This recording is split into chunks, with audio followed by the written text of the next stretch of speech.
আকরাম ভাই, কালকে খেলা এবং মোহামেডান যে জায়গায় দাঁড়িয়ে তাতে কালকের ম্যাচটা কিন্তু অত্যন্ত গুরুত্বপূর্ণ জেতার দিক থেকে। আপনি দলের সাথে দীর্ঘদিন জড়িত রয়েছেন, ক্লাবের সঙ্গে জড়িত রয়েছেন, কি বলবেন? আমরা খুবই আশাবাদী। আর যেটা হচ্ছে যে আমাদের যেটা প্ল্যানিং ছিল মোহামেডান স্পোর্টিং ক্লাব এবং আমাদের ইনভেস্টর যে প্ল্যানিং লাইনটা ছিল যে আমরা এই নতুন নতুন যুব প্লেয়ারদেরকে নিয়ে একটা সাপ্লাই লাইন তৈরি করে নেব, because all the future depends on youngsters. যে ইয়াংস্টার্স গুলোকে আমরা গ্রুম করাতে পারছি এরা হচ্ছে আগামীকালের প্রসপেক্ট। আর এতে এমন এমন প্লেয়ার বের হবে যারা সাপ্লাই লাইনে মোহামেডান স্পোর্টিং ক্লাব আগামী দিন এই প্লেয়াররা মোহামেডান স্পোর্টিং ক্লাবকে অনেক উঁচু নিয়ে যাবে আর তারা ভবিষ্যতে ভালো ভালো প্লেয়ার তৈরি হবে।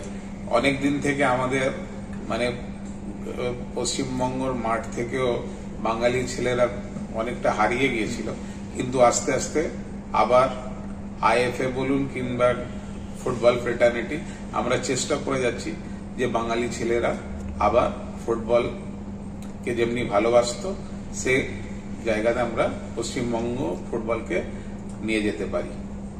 ধন্যবাদ।